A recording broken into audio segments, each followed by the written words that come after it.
唐德宗历史为了捍卫公义，伫个228事件期间英勇来就义。台南市政府伫个伊个受难日3月13，定为台南市正义甲勇气的纪念日。今年是唐德宗过身78周年，台南市唐德宗纪念协会上午嘛特别伫个纪念公园举办追思会，一群人心默哀，然后手摕青花，向着唐德宗的当上来献花。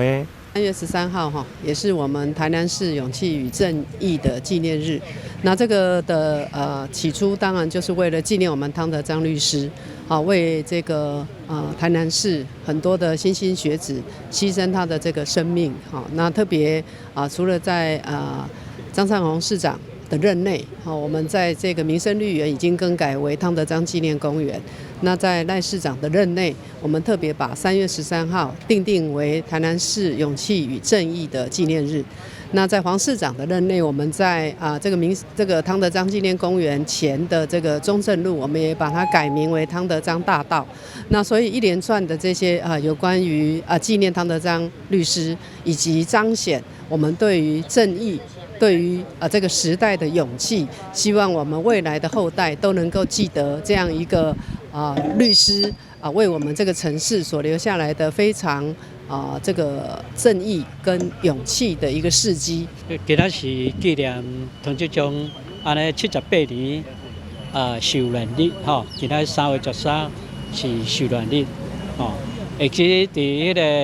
个78年前甲70年前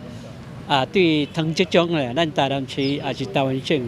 拢无啥有认捌。伫最近呢，这10多年来，较开始认捌这个唐德宗，所以呢，伫咱台南有一个正义甲勇气的纪念日这个是特别为着唐德宗来设的伫咱未来呢咱有看到这个唐德宗伊过去伊的奋斗。伊这种精神是即摆的人即摆少年人通学习的，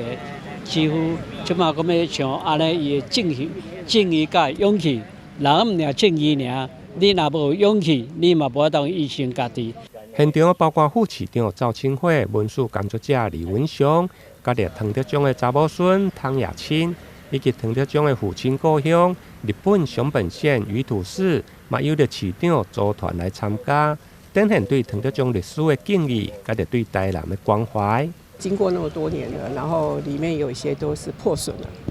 那他等于是说透过我们理事长，因为我们有协会嘛，所以就是透过协会还有理事长这边他们的还有一些理事的努力，所以就是能够修复，拿到应该是文化部的经费，然后。帮助我们把这个故居修复起来。修复了的故居是尽量坚固恢复唐德宗先生伫迄个时阵生活的时阵这个样态就对来修复，所以整个会恢复这个唐德宗先生伫遐开着事务所，佮因住伫遐起居的这个情形。当时我嘛伫修复的过程内底，用出2楼一个较大的空间，会当伫未来做常态性的这个展览。含这个讲座，佮种种的活动，拢会伫迄个所在当进行。当时我嘛会含这个台南的228关怀协会等这相关的团体做伙来共同来使用这个空间。伫个追思会过后，一行人嘛以步行的方式行到唐德宗的故居。这个有公民的力量募款抢救的故居，对去年5月开始整修。经过整修后，上午嘛由着副市长甲着协会家属等人重新来开放，希望带领民众更加深入了解唐德宗历史的事业，将正义的坚持甲着人权价值的精神继续来延续落去。台南新闻联跟采访报道。